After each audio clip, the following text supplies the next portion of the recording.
It's week 40 of 2022. This is Talkin' Science, catching you up on the month's biggest stories with Dr. Brad Tucker. NASA's DART mission success, crashing into an asteroid to prove whether the theory of knocking an asteroid out of the way will work. Saving Hubble, could an upcoming SpaceX tourist flight provide the necessary boost to stave off the ultimate demise of the aging space telescope? And Virgin Orbit signs up with the Wagner Corporation for future space tourism flights from Wellcamp Airport, an hour west of Trekzone's Brisbane studio. This is Trekzone's Talkin' Science.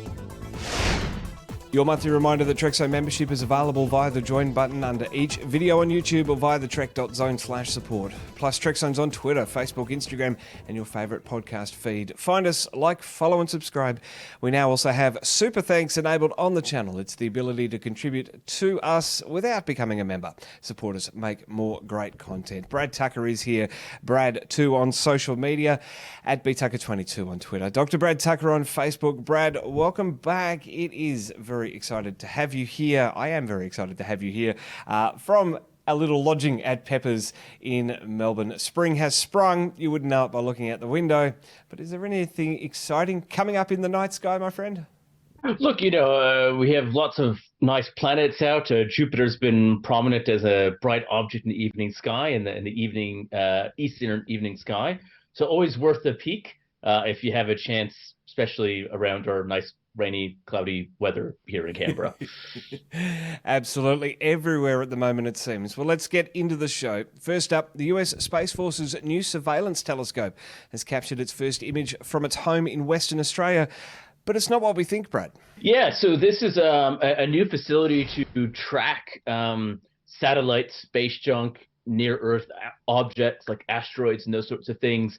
And this is part of this effort of doing space situational awareness, SSA as it's called, a big part of what Australia is really starting to do now. Now, the problem with all this is you obviously, to track things, you need to look in the Northern Hemisphere and the Southern Hemisphere. And so the Space Force has developed these things in the Northern Hemisphere and has spent the time the past few years moving it down to the South, because it's kind of like tracking airplanes, but we've just been like, oh, they've got over the equator. All right, that's it. We're not going to look anymore. That doesn't quite work in space, so we kind of need to observe them from the south. Brad, another expedition to the International Space Station, the fifth one now from SpaceX, and it's kind of become routine a little bit. It is. One of the cool, though, things I think about this fifth mission, as you said, it's kind of just now normal operations for NASA getting into space, is they had the first Native American woman who going into space, who's also the commander. And also they had a Russian on board, not really talked about, but this is the first time there's been a Russian cosmonaut on one board of these flights. They've been waiting to resume this cooperation. Russia was waiting to approve their cosmonauts going on board. And obviously with the political tensions, things like Crew 4 and stuff didn't happen. So good to see that still persevering despite the issues we may have here on Earth.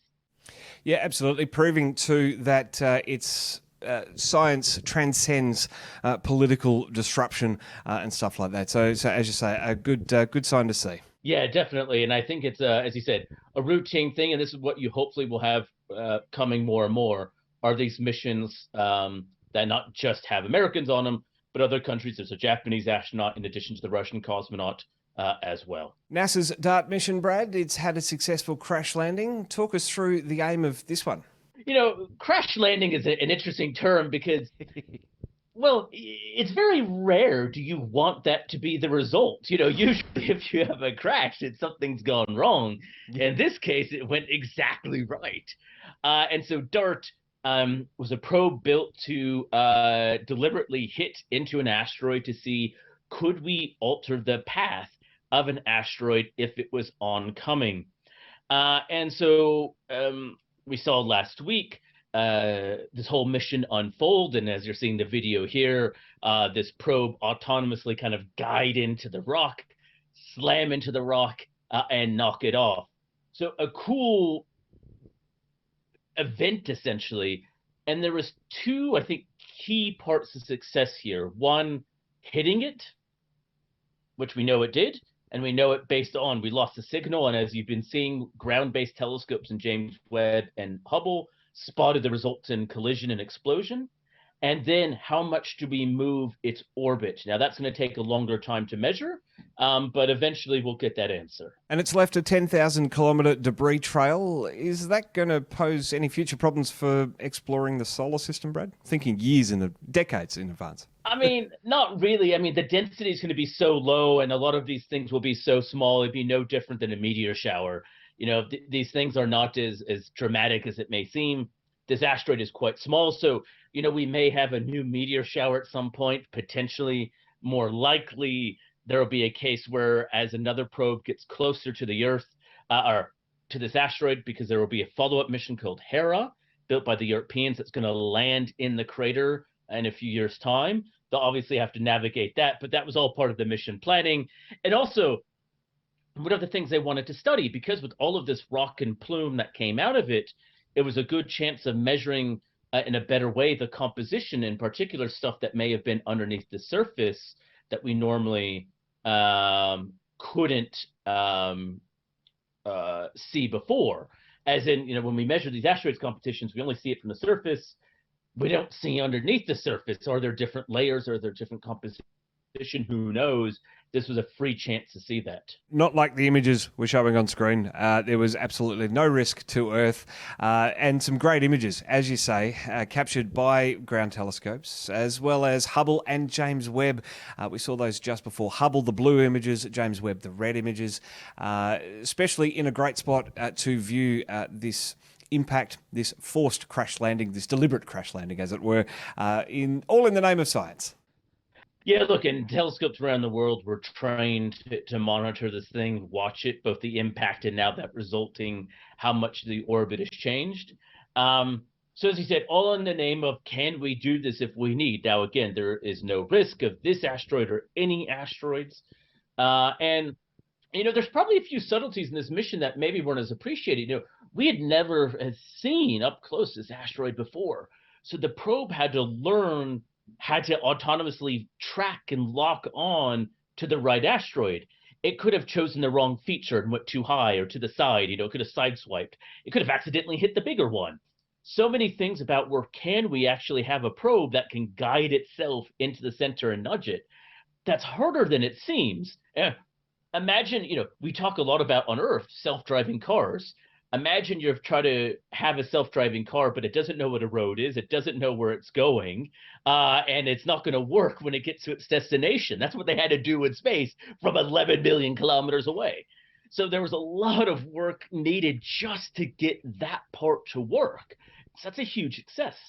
And now we'll measure exactly how much that orbit has changed by how much the orbit of the smaller one has changed around the bigger one. It's going to take about a month or two to do, because you need a number of times of this asteroid going around to precisely measure how much that orbit has changed, because you're really only talking about a shift of about 1 to 2 millimeters per second. It's actually not a lot. Over time, that's 20 to 60 kilometers per year. Now, that can be enough if you need it to be, but we're not talking about a big shift, and that's also what people wanted. We didn't want a big shift. One of those telescopes that's going to keep an eye on it is Hubble. It's going to keep an eye on Dimorphos 10 times over the next 3 weeks. Long-term analysis, as you're saying here, Brad, very, very key to working out mission success. There's a network of telescopes on the ground and in space that will just keep monitoring this thing until we have that answer. And I think that's the exciting bit of it. It just goes to show how these facilities really all fit together. It's not just always one instrument. Even when Hubble's doing discoveries, it's usually working with other telescopes on the ground or other telescopes in space, as we saw with James Webb and Hubble doing the work together as well. All right, Brad, moving on. NASA has signed a Space Act agreement, with SpaceX to investigate a private mission, giving Hubble an orbital boost. Yeah, this was, I wouldn't say out of the blue, but it was a bit of a surprise to a lot of the community, but a good surprise. So the problem with Hubble is it was built to be serviced by the space shuttle. Now, that was a good thing. There was 4 service missions to the space shuttle. That meant they can top up its fuel, replace batteries, upgrade the cameras, replace new instruments, all those sorts of things. And why, after 33 years or so, 32 years of science, it's still going strong. Once the space shuttle was defunded and stopped, though, we lost that ability. And ultimately, the problem is the Earth's atmosphere slowly drags the telescope and every satellite back to Earth. Now, the way you counter that is you use fuel in your thrusters to prop you up a little bit. You will run out of fuel at some point, and then you essentially become space junk. But the idea here is there's a new mission that's in the works that's going to happen in the next few months, a private mission with SpaceX. And they're looking at, could they send this mission, somehow dock and capture the Hubble Space Telescope and raise it itself? So you wouldn't be adding fuel, but you would save a lot of fuel by doing this process. And it could add a few years, even 5 to 7 years of lifespan of the telescope just by doing this single maneuver. And if it works, maybe they could do it more often. Because, Hubble doesn't show a lot of signs of slowing down. A lot of people estimate that the cameras and instruments are going to work for years, if not maybe 10 more years or so. The big trick is the fuel and the ability to keep in orbit. Once you lose that, it essentially is space junk. So if you can find a solution to that, you find a solution to keep it going for years. Well, it was SpaceX's idea to try and dual-purpose a tourist flight, proving that these may have some value beyond just billionaire vanity, as we've talked about in the past, Brett. We've always talked about there's a lot of, these private companies, you're allowed to do different things because they decide what to do. And this may show that this is one of the advantages, that you can't do it for the Crew 5 mission, as we talked about in the top of the show, because that has a very clear goal. They have science missions, they have requirements. You can't do it with other missions when they're sending a satellite because it's sending a satellite. This may have this interesting void where, they have a purpose in addition to, you say, the fun experience of it. And this is where groups like Axiom Space, which actually had astronauts go to the International Space Station at the beginning of the year, and they actually did some experiments on board showing that these private companies can also fill a little bit of that void of what NASA can do. That's actually what NASA's always wanted. It's been very clear that they're hoping the private companies help more in low Earth orbit operations so they can focus a lot of their efforts on the moon. You can't do both. And this may be just one of those unique chances that could show that, hey, this could really help out and this could really work. I think everyone in the community has been resoundingly cheering, saying, hey, this is a great idea. If it could work, that's awesome. And it's at least great that they're looking at the option. And it kind of, as you said at the beginning, it gives a little bit more support for these vanity missions that, hey, maybe at least we can dual purpose it. And in that case, NASA isn't paying for this really, or they're not paying as much as they would. We get something out of it and the tourists get something out of it. So maybe it's a way of a win-win instead of just purely being for a few wealthy people to have fun. Yeah, absolutely. I was going to say a key point in my research is that NASA is saying that they would bear no financial responsibility at all on this one. So if the task is feasible, it really is a no-brainer. And I'm just trying to imagine, as a space tourist, actually having a mission to go on, and you're saving Hubble, which has been around for at least my whole life.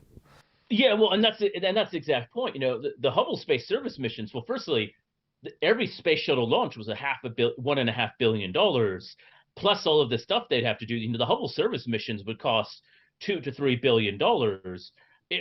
That is a lot of money to save. That is 10 DART missions, to put it in a scale.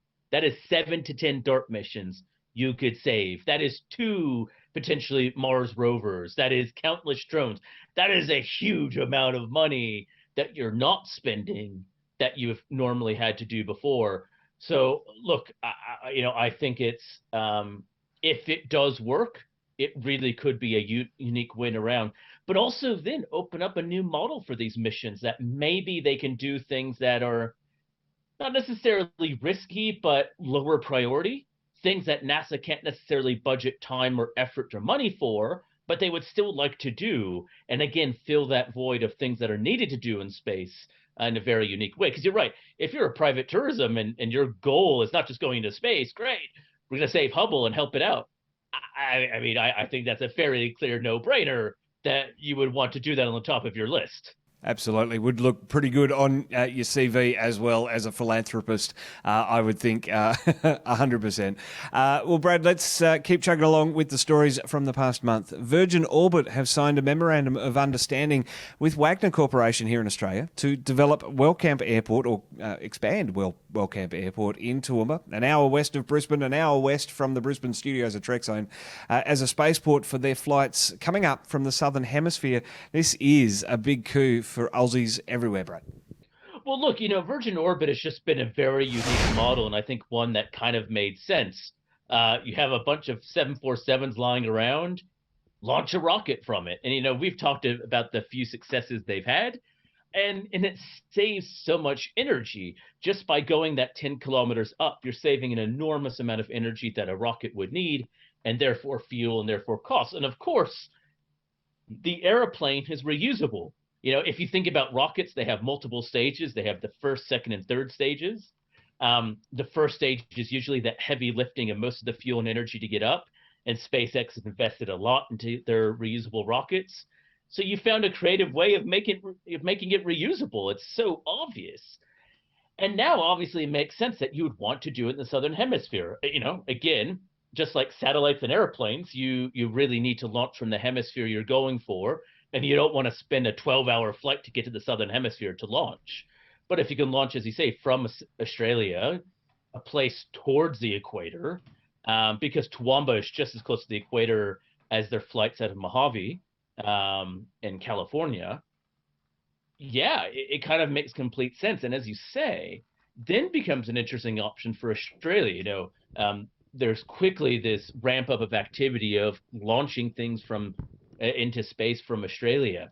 This would be a very unique one. This would be a very different partner, but just shows why we talk about this need to happen here, that we need these things happening in Australia, not just because we're here to help the global community, but eventually that means we can put our own satellites. It's cost effective, and that's also revenue. This is income in to these companies in Australia. So it was a really cool announcement out of the IAC, the big space meeting a couple of weeks ago. Now, Brad, this will focus initially on tailoring LauncherOne operations from Wellcamp to comply with Australian launch licensing regulatory requirements and Spacewalk-specific operations as well. In a nutshell, what targets do they have to meet? So it's a lot of safety protocols guaranteeing that what you launch will come back down.